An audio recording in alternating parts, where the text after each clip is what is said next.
Digeme a ran tout an dut, evit skrivañ bas gwalarn, nevern petra zonjon, nevern ma zin kristen protestant pe athée pe nitra,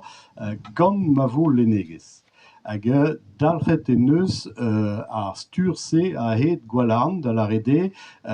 neus digemeret tout ar skridou deus forzhpioù e teufen. Hag palaran forzhpioù ruar blavezhioù tregont gant ar reus bras politikel a oa erbet, be oa tud egiz soyer pez a beozen, a oa daoulinet dira gant URSS, peogwir an URSS anset d'ar marese a roe ur bern gwirioù d'ar minorelezhioù. Deus un tual ez eus tud a oa levezonet gant Breizh-Atav, Mordrel a gal a oa broadelourien penaos kentoc'h deus an tudioù pel. Tout a rese a zo ben ar fin o deus damp pe damp ket labouret gant gwalarn, hag ben ar fin ar c'hu peus bevet an dra gant o tad a barz al liamm ez eus bet andrase ie damp pe damp da la rede lenegez da gentañ hag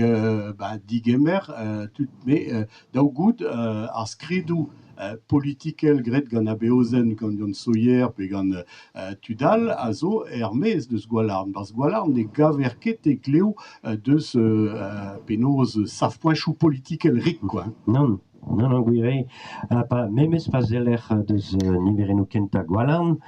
ez eus kalz skridou a zo petro e digezioù e gret gant drezen, oa bet ar skarbouklet da skouer, oa bet troet Orson, be oa pevar skour ar maminogi troet gant a beozen, skridou divar ar gwezelek gant Europarsemont, skridou lenegel rik, bet a fin Yann Eozenjal, evit ar barzhoniezh, hag pa soñjer un tamm mi vevet kelaouennoù giz al liamm,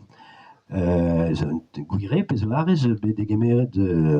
a bep seurt tud hag a skrive me oa dre vras tro lenegel, memes tra, hag soñj meus eus un dra gaven am oa kravet iskis a oa tro a blavezioù eiz a Trehugen, pe oa reuz e Bohal, eveze degaset a bep seurt skridou dizevel, e memes koulz eveze embannet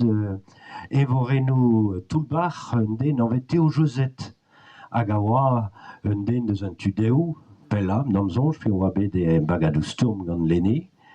hag eveze embannet just ar mareze, hag eveze kavet tost assemblez tro gant Yann Berpirioù, ha damzonj lod deus an dudze a zo trenket un tamm gant al liamm a Blammour draoù e giser ar farveze pugur e touez an notennoù da skouer eveze aliez a war penadoù gant tud em glebreiz, divar ben an diforc'ha tout an ae ze tud o respont hag eveze kalz reuz e notennoù war-se. Setu a bep seurt tud ben a fin, tu klei, tu dioù, met moarvat giz malarez e oa un vazad oa un tamm giz Europarsemont oa dreistol skignat lenegez brezhoneg, vraiment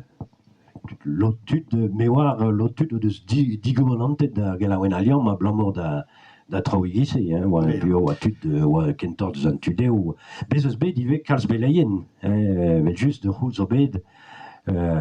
kalz skridou gant beleien,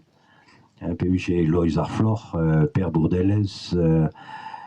Kalvez, ur bern a oa, da la rede oa levezon ar veleien hag ar religion katolik a oa kre